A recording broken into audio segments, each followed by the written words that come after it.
இப்போ அந்த 12ஆம் அதிகாரம் 6ஆம் வசனத்தை திருப்பி வாசிங்க. சகரியாவின் புஸ்தகம். அந்நாளிலே யூதாவின் தலைவரை விறகுக்குள்ளே எரிகிற அக்கினி அடுப்புக்கும். ஒரு நிமிஷம்.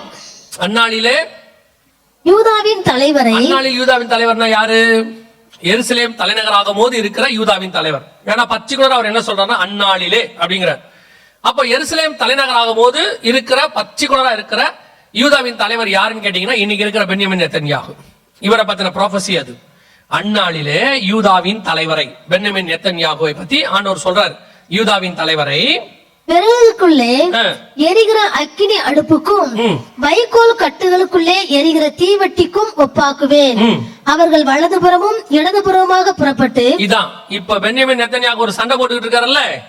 நிறைய பேர் சொல்றாங்கல்ல, நெத்தன்யாகு ஏன் இந்த மாதிரி பண்றாரு? அவரை ஈரான் சொல்றான் அவரை க்ளோஸ் பண்ணு. ஐநால சொல்றாங்க, ஐநால உலக கோர்ட் சொல்லுது அவர் மேல கேஸ் போடு, என்னென்னமோ சொல்றாங்கல்ல. பென்யமின் நெத்தன்யாகு ஏன் இன்னைய வரைக்கும் கத்தரவளை கையில வச்சுட்டு இருக்கிறாருன்னா, இந்த தீர்க்க தரிசனத்தின்படி செய்ய வேண்டியதை அவர் செஞ்சுட்டு இருக்கிறார். இடதுபுறமும் வலதுபுறமாக புறப்பட்டு. அதான் இந்த பக்கம் எகிப்து வரைக்கும் இடதுபுறமும், நம்ம கணக்குல இருந்து பார்த்தா இந்த பக்கம் வலதுபுறம் ஈரான் வரைக்கும். அப்புறம் சுற்றிலும் இருக்கிற எல்லா ஜனங்களையும் இருக்கிற எல்லா ஜனங்கள், லெபனான், ஏமன், கத்தார் வரைக்கும், சிரியா, எல்லா பார்டர் பக்கமும் விஸ்தாரமாகறாங்க. அத்தனை பேர். இது எப்ப நடக்கல தெரியுமா? அவங்க வந்த இந்த 75 வருஷத்துல நடந்ததே இல்ல. தி ஃபர்ஸ்ட் டைம் எல்லா பக்கமும் சண்டை நடக்குது. பென்யமின் நெத்தன்யாகு அவர் தலைமையில் உள்ள இந்த கவர்மெண்ட் ஆல் ஓவர் சுத்தி அடிக்கிறான் எல்லா பக்கமும். சகரியா 12:6 படி நடந்து கொண்டே இருக்கிறது. எல்லா ஜனங்களையும் பட்சிப்பார்கள்.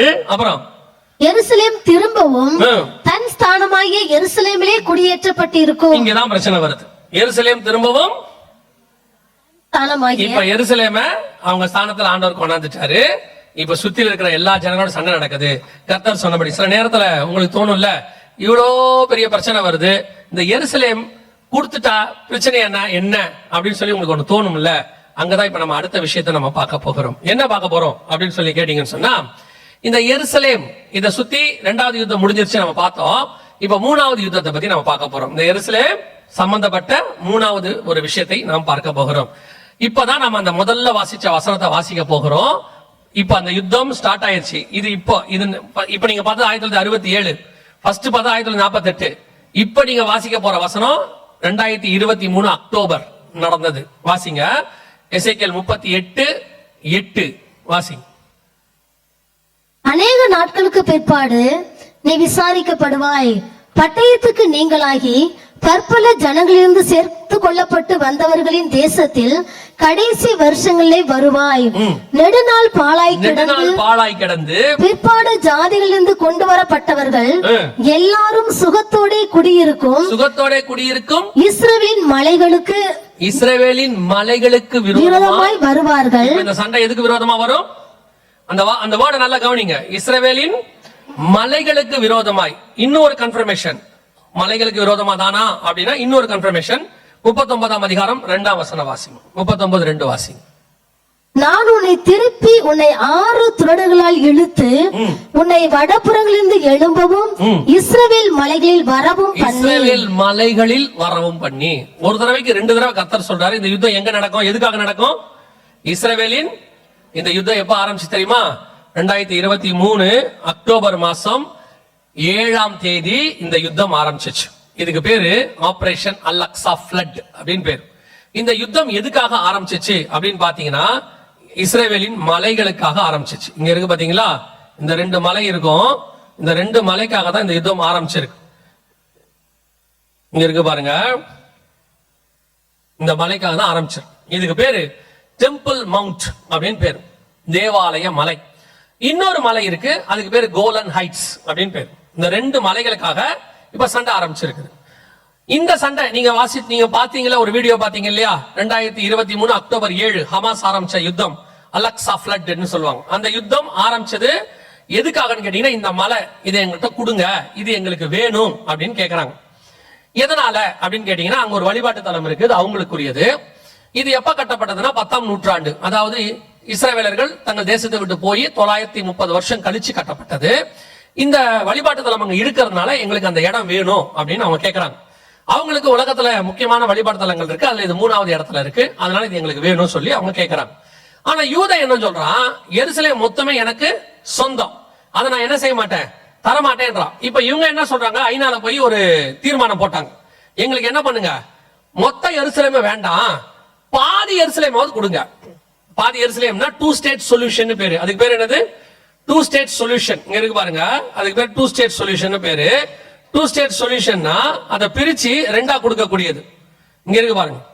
சோ இந்த மலையை பிரிச்சு எங்களுக்கு என்ன செய்யுங்க, கொடுத்துருங்க அப்படின்னு சொல்றாங்க. மலைகளுக்கு விரோதமாய் வருவாங்க. அப்ப இந்த 2 ஸ்டேட் சொல்யூஷன் எருசலேமை 2ஆ பிரிப்பது. பிரிச்சு ஒரு பாதிய இஸ்ரவேலுக்கும் ஒரு பாதிய பாலஸ்தீனருக்கும் கொடுக்கணும் அப்படின்னு அர்த்தம். யூதா என்ன சொல்றான், முழு எருசலேமே எனக்கு தான் சொந்தம். இப்ப கேட்கறதுக்கு எப்படி இருக்குது அப்படின்னு கேட்டீங்கன்னா, ஏங்க அவங்க ஒரு காலத்துல முழு எருசலேம் கேட்டாங்க, தரமாட்டேன் நீங்க, இப்ப என்ன கேக்குறாங்க, பாதி தானே கேக்குறாங்க, கொடுத்தா என்ன, கொடுத்தா பிரச்சனை சால்வ் ஆயிடும்ல அப்படின்றாங்க.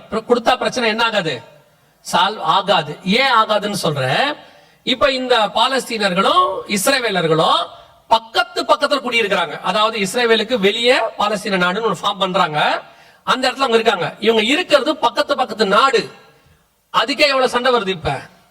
ஆனா இருக்க போறது ஒரு பட்டணத்துக்குள்ள 2 பேரு, சண்டை வருமா வராதா? அவங்க எல்லாம் என்ன சொல்றாங்கன்னா, வெளியே இருக்கும் போது தான் சண்டை போட்டுக்கிட்டோம், வீட்டுக்குள்ள விட்டுட்டீங்கன்னா நாங்க சண்டை போட மாட்டோம்ன்றான். அவங்க சொல்றது அதான் இருக்கு, எருசலேத்தை 2ஆ கொடுத்துருங்க, நாங்க என்ன பண்ண மாட்டோம், சண்டையே போட மாட்டோம். அவன் சொல்றான் அதெல்லாம் ஒரு இன்ச்சு கூட கொடுக்க முடியாது. இப்ப இதை கேட்கும் போது உலகத்துக்கோ அல்லது நமக்கோ அத்தனை பேருக்கும் எப்படி தோணும், ஏங்க யூதா இப்படி பண்றான், பாதி கொடுத்துட்டா பிரச்சனை சால்வ் ஆயிரும்ல அப்படின்னு. அது ஒரு பக்கம் இருக்கட்டும். முதல்ல உங்களுக்கு ஒரு உண்மை தெரியணும், பைபிள் வச்சிருக்கிறவங்களுக்கு, பைபிள் வாசிக்கிறவங்களுக்கு, சபைக்குள்ள உட்கார்ந்துருக்கிறவங்களுக்கு ஒரு உண்மை தெரியணும். இந்த எருசலேம் முதல்ல யாருக்கு சொந்தம், அது எப்படி சொந்தம்னு கேட்டா என்ன செய்வீங்க, தேவாலயம் இருந்துச்சுங்க. தேவாலயம் சாலமன் காலத்துல தானே வந்துச்சு. அதுக்கு முன்னாடி வாசிங்க, அதெல்லாம் அண்டர்லைன் பண்ணி வச்சுக்கோங்க. யாராவது சிலர் கேட்பா, இதை நீங்க வாக்குவாதத்துக்காக நான் தரவே இல்லை. இப்பயும் கேட்கிறேன், வாக்குவாதம் செய்வது நமக்கு ஏற்றது இல்லவே இல்லை. எவங்கிட்டையும் வாக்குவாதமே பண்ணாதீங்க. ஏன்னு சொன்னா, நீங்க வாக்குவாதம் பண்ணா முதல்ல அவனுக்கு அது புரியணும்ல. நீங்க என்ன பண்றீங்கன்னா, பைபிள் எடுத்துட்டு போய் என்ன பண்றீங்க, வாக்குவாதம் பண்றீங்க. பிசிக்ஸ் காரணம் கெமிஸ்ட்ரி காரணம் வாக்குவாதம் பண்ண என்ன ஆகும்? இவர் இப்ப பிசிக்ஸ்ல இருந்து பேசிட்டு இருக்காரு, E = mc². அவர் சொல்றாரு ஃபெரிக் ஆசிட் ஃபெரோக் ஆசிட். வாக்குவாதம் எப்படி கரெக்ட் ஆகும்? ஆகாதுல்ல. யார் வாக்குவாதம் பண்ணணும், 2 பிசிக்ஸ் பண்ணணும், இல்ல 2 மேக்ஸ் பண்ணணும், இல்ல 2 கெமிஸ்ட்ரி பண்ணணும். அப்ப 2 பேரும் பைபிள் தெரிஞ்சவன் தான் என்ன பண்ணணும், அவனுக்கு தான் தெரியாது. அவங்ககிட்ட போய் வாக்குவாதம் பண்ண என்ன பண்ண போறீங்க? அதனால நீங்க உங்க தொண்டை தண்ணியை வேஸ்ட் பண்ணாதீங்க. அவனுக்காக வாக்குவாதம் பண்றதுக்கு பதிலா அவனுக்காக ஜெபம் பண்ணுங்க. வாக்குவாதம் ஒருத்தனையும் மாத்தாது, உங்கள் ஜெபம் அவனை மாத்தும். அவனுக்கு தேவை இன்ஃபர்மேஷன் அல்ல, அவனுக்கு தேவை சால்வேஷன். நீங்க என்ன நினைக்கிறீங்கன்னா, நம்ம பேசி அவனை மாத்திரலான்னு கிரியையினாலே ரட்சிப்பை கொண்டு வர முயற்சிக்கிறீங்க. கிரியினாலே ரட்சிப்பு வராது, கிருபையினால் தான் வரும். உங்கள் ஜெபம் அவன் இருதயத்தை மாத்தும். அவனுக்கு இன்ஃபர்மேஷனே தேவையில்லை, இயேசுவின் அன்பு புரிஞ்சா போதும், அவன் மாறிடுவான். அல்லேலூயா. இன்னைக்கு நம்ம கிட்ட இருக்க பிரச்சனை அதான். நம்மால மணிக்கணுக்கா உட்காந்து சும்மா 1948 எருசலேம் வந்துச்சு, அவன் பாக்குறான், சரி சரிதான் அப்படின்பா. அவனுக்கு புரியாது. என்ன செய்வீங்க, உங்ககிட்ட கொண்டு வேற ஒரு வேதத்துல பேசினா உங்களுக்கு தெரியுமா? உலகத்துல உள்ள கிரீக் வேதத்தை கொண்டு கிரீக் மித்தாலஜியை கொண்டு உங்ககிட்ட பேசினா உங்களுக்கு தெரியுமா? நீங்க எப்படி முடிச்சுட்டு உட்காந்துருப்பீங்க? அதே மாதிரி தான் நம்ம பைபிள பேசினா முடிச்சுட்டு உட்காந்துருப்பான். அவனுக்கு தேவை உங்க இன்ஃபர்மேஷன் அல்ல, அவனுக்கு தேவை சால்வேஷன். சோ அதை மைண்ட்ல வச்சுக்கோங்க. இப்ப நான் சொல்றது உங்களுக்காக. உங்களுக்கே சந்தேகம் வந்துடக்கூடாது, கூடுமானால் தெரிந்து கொள்ளப்பட்டவர்களையும் வஞ்சித்தரக்கூடாது. நீங்க புரிஞ்சுக்கிறதுக்காக தான் இது உங்களுக்கு நான் சொல்றேன். வாசிங்க. முதலாவது ஆதியாகமத்தின் புஸ்தகம் 14ஆம் அதிகாரம் 18வது வசனம் வாசி.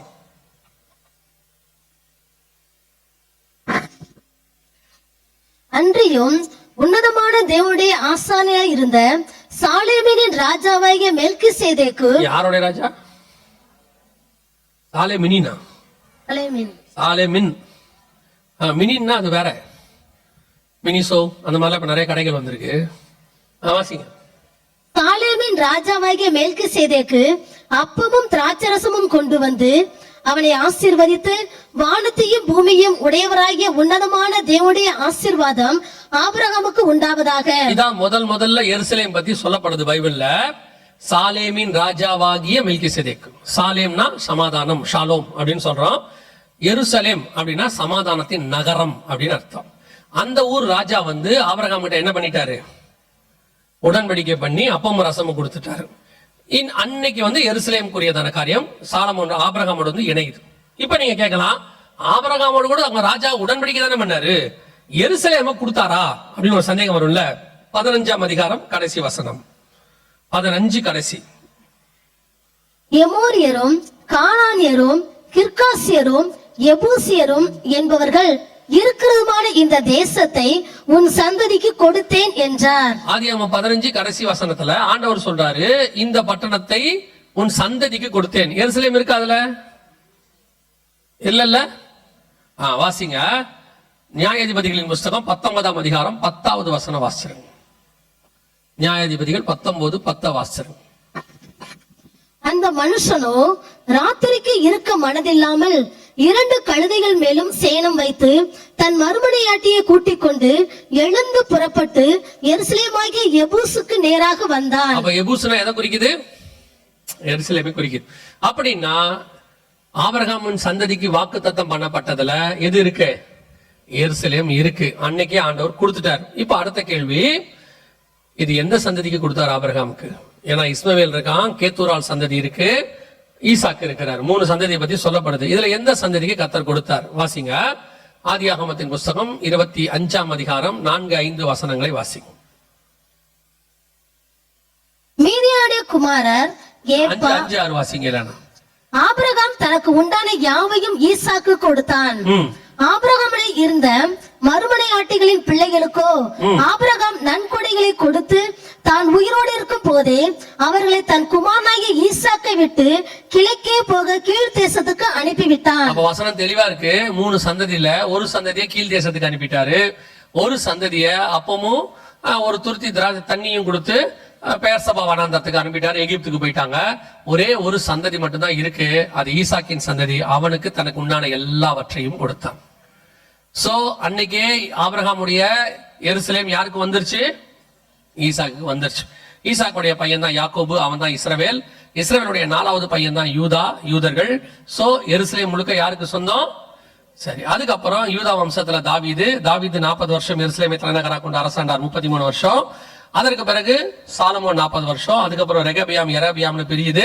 அதுல யூதயா தேசத்துக்கு, யூதயா பகுதி 2 கோத்திரம், அவங்களுக்கு எருசலேம் தலைநகராக இருக்கிறது இயேசு வருகிற வரைக்கும்.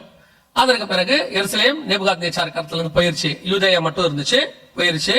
அதற்கு பிறகு இப்போ என்ன கேட்பாங்க, இதெல்லாம் பைபிள் காலம், அந்த காலம், அதெல்லாம் வச்சுக்கிட்டு இப்ப பைபிள் கணக்கெல்லாம் பேசினா எப்படிங்க?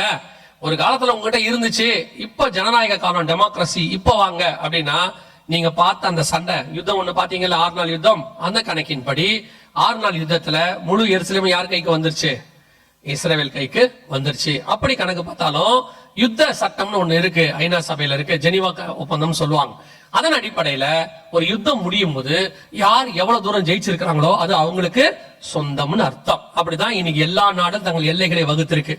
பாகிஸ்தான்ல இருந்து சைனால இருந்து அத்தனை பேரும் எவ்வளவு தூரம் அவங்க முன்னேறினாங்களோ அது யாருக்கு சொந்தம்? அவங்களுக்கு சொந்தம். அதன் அடிப்படையில முழு எருசலேமும் யாருக்கு தான் சொந்தம்? நீங்க சரித்திரபூர்வமா ஆராய்ஞ்சீங்கனாலும் அவனுக்கு தான் சொந்தம். இன்னைக்குள்ள சட்டத்தின்படி ஆராய்ஞ்சாலும் அவனுக்கு தான் சொந்தம். பரலோகத்தினுடைய திட்டத்தின்படி பார்த்தாலும் எருசலேம் யாருக்கு தான் சொந்தம்? அதை பிரிக்கவோ எடுக்கவோ யாருக்கும் என்ன கிடையாது, அதிகாரம் கிடையாது. இப்ப எல்லா நாடும் 165 நாடுகள் இப்ப சைன் பண்ணிருக்கு, எருசலேமை 2ஆ பிரிங்க, 2 ஸ்டேட் சொல்யூஷன் ஐநால கொண்டாந்துட்டாங்க. இப்ப இந்த பிரச்சனை தான் கோலனைட்ஸ்க்கும் இருக்கு, எருசலேமுக்கு இருக்கு. இந்த 2 மலைகளையும் ஒன்னு சிரியா கிட்ட கொடுங்க, ஒன்னு பாலஸ்தீனத்தை கொடுங்கன்னு சொல்லி ஒரு யுத்தம் ஒண்ணு இப்போ ஒரு தீர்மானம் ஒண்ணு ஐநா சபையில கொண்டாந்துட்டாங்க. இப்போ போன வாரம் ஐநா விட்டு வெளியே வந்துருச்சு. யார் வந்துட்டா?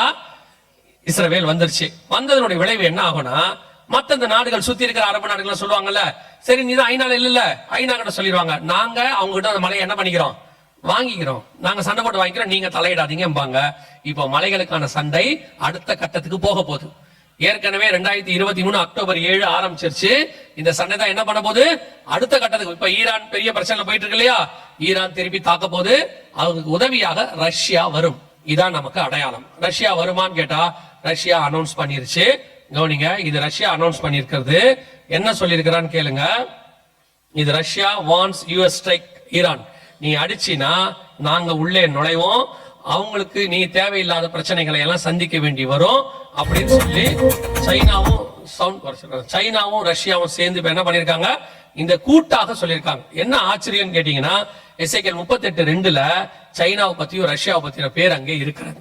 அந்த இடத்துல ஆண்டவர் சொல்லும் பொழுது எசேக்கியேல் 38:2, மனுபுத்திரனே, மேசேக் தூபால் ஜாதிகளின் தலைமையான அதிபதி ஆகிய மாகோகு தேசத்தான் ஆகிய கோகுக்கு எதிராக நீ உன் முகத்தை திருப்பி அப்படின்னு இருக்கு. அதோட அர்த்தம் என்னன்னா, மேசேக் தூபாலுடைய தலைமையான அதிபதி அப்படிங்கிற வார்த்தைக்கு ரோஷ் அப்படிங்கிற வார்த்தை ஒன்று யூஸ் பண்ணப்படுது. இங்கிலீஷ் பைபிள்ல மூல பாஷையில எல்லாத்துலயும் இருக்கு இந்த வார்த்தை, அதுல இருக்கு, நீங்க பார்க்கலாம். ஆனா தமிழ் பைபிள்ல மட்டும் அது இருக்காது. மலையாளத்துல இருக்குது, மத்த கிரேக்க பாஷை எல்லாத்துலயுமே இருக்கு. இந்த ரோஷ் இவன் எங்க இருந்து வரணும், வடபுறத்துல இருந்து வரணும் அப்படின்னு இருக்கு. இது பாத்தீங்கன்னா அவன் வடபுறத்துல இருந்து வரக்கூடியது. சோ ரோஷ்ங்கிறது ரஷ்யாவை குறிக்கிற வார்த்தை. இங்கிலீஷ்ல ரஷ்யாம்பாங்க, மலையாளத்துல ருஷே அப்படிம்பாங்க, ருஷ்யா அப்படிம்பாங்க. இப்படி ஒவ்வொரு லாங்குவேஜ்ல ஒன்று சொல்லுவாங்க. இதான் அந்த ரோஷ், ரஷ்யா. இந்த நாடு இஸ்ரேலுக்கு விரோதமா வரணும். இப்போ அது எதோட கூட வரணும் அப்படின்னு கேட்டீங்கன்னா, ஈரான் கூட வரணும்னு பைபிள்ல சொல்லுது. எசேக்கியேல் 38:5 வாசிங்க பாப்போம். 38:5, அவர்களோட கூட பெர்சியரும், இந்த பெர்சியா தான் இன்னைக்கு இருக்கிற ஈரான் பேர். இப்போ ஈரானும் ரஷ்யாவும் சைனாவும் அந்த எசேக்கியேல் 38:2 மாகோகுன்னு ஒரு வார்த்தை இருக்குது இல்லையா, மனுபுத்திரனே, மேசேக் தூபால் ஜாதிகளின் தலைமையான அதிபதியாகிய மாகோகு தேசத்தான இன்னைக்கு இருக்கிற மாகோகியா, அதான் மங்கோலியா. அதோடைய அவங்க கிட்ட இருந்து வந்தவங்க தான் சைனீஸ், மங்கோல்ஸ் சொல்லுவாங்க. அதுல இருந்து வரவங்க தான் தாய்லாந்து, மலேசியா, அப்புறம் வந்துட்டு இந்த மியான்மர்காரங்க இவங்க இருக்காங்க இல்லையா, இவங்க எல்லாம் அந்த மங்கோல்ஸ். அந்த மங்கோல்ஸ்ல இப்ப இருக்கிறது வந்து சைனா. மாகோகியா வரணும், கூட மங்கோலியா வரணும். இப்ப சைனாவும் ரஷ்யாவும் சேர்ந்து இந்த யுத்தத்தை அடுத்த கட்டத்துக்கு கொண்டு போறாங்க. இது சொல்லுது சவுண்ட்.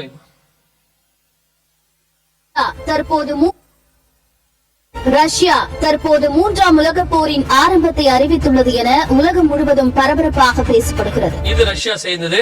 இப்ப பாத்தீங்கன்னு சொன்னா ரஷ்யா வந்து யுஎஸ்க்கு அகைன்ஸ்டா பேச ஆரம்பிச்சிருச்சு. வார் ஸ்டார்ட் ஆக போது. இந்த வார் எப்ப வேணாலும் எந்த நிமிஷம் வேணாலும் ஸ்டார்ட் ஆகும். கர்த்தர் சொன்னபடி இந்த வாரினுடைய எசேக்கியேல் 38:39 இடத்துக்கு நீங்களும் நானும் வந்து சேர்ந்து விட்டோம்.